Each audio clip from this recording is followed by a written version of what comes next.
السلام عليكم. kusoo dhawaada channelkan magacaygana waa Najmo. Maanta waxaan in la wadaagi doonaa insha Allah caadooyin aad maalin walba sameyn kartid, waliba siiba gabdhaha ma sha Allah maalin walba sameyn kartid oo aad u wanaagsan oo ka dhigaysa ma sha Allah gabar qurux badan. Gabdhihi rabay ma sha Allah inay qurux badnaan, gabar qurux badan ka dhigayso. يعني dhamaystirta dhageysta barnaamijkan ana kulli insha Allah in la wadaagi doono.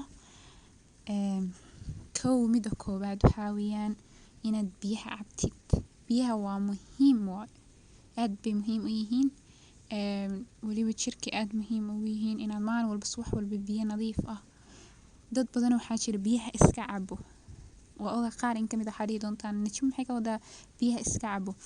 يعني biyaha way iska cabaan in yar bay iska cabayaan maalinta waxay ku leeyihiin biyaan cabay ma ahan. Biyaha waa inaad biyo nadiif ah oo cad waa inaad cabtid subaxdii markaad soo kacdo aroorti waa inaad biyaha cabtid ugu yaraan waa inaad cabtid litir iyo bar ugu badnaan 3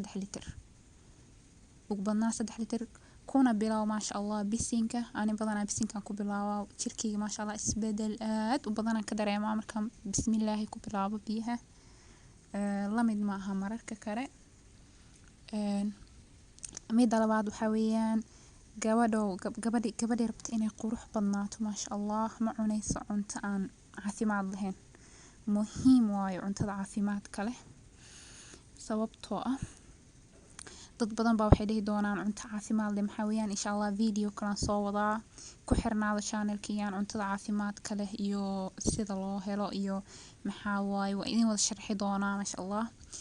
waa in la wadaagi doonaa cunto caafimaad leh ugu yaraan sokorta iska yaree iyo cusbada aad cunaysid badan iska yaree maadaama cunto caafimaad leh dad cunto maskaxdaada caafimaad ku yeelanayso. sidaas daraadeedna ma sha Allah waad qurux badnaanaysaa. mida saddexaad seexashada maxaan ka wadaa waxaa weeyaan seexo 4 saac oo habeenimo ugu yaraan anagoo kala hadal 4 saac oo habeenimo seexanaabo.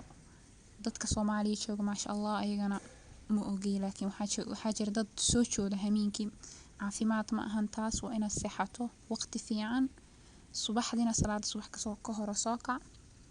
waxaad qabsan lahayd qabso caafimaad badan baad dareemaysaa. hurdada waa muhiim inaa maalintii 8 saacadood ugu yaraan inaad seexato isku day.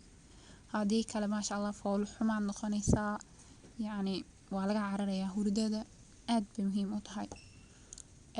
mida saddexaad mar walba faraxsanow يعني waxaan ka wadaa mar walba faraxsanow mar walba wax walba waxa ka egtaa dhinaca wanaagsan ka fiiri wax walba dhinaca wanaagsan ka fiiri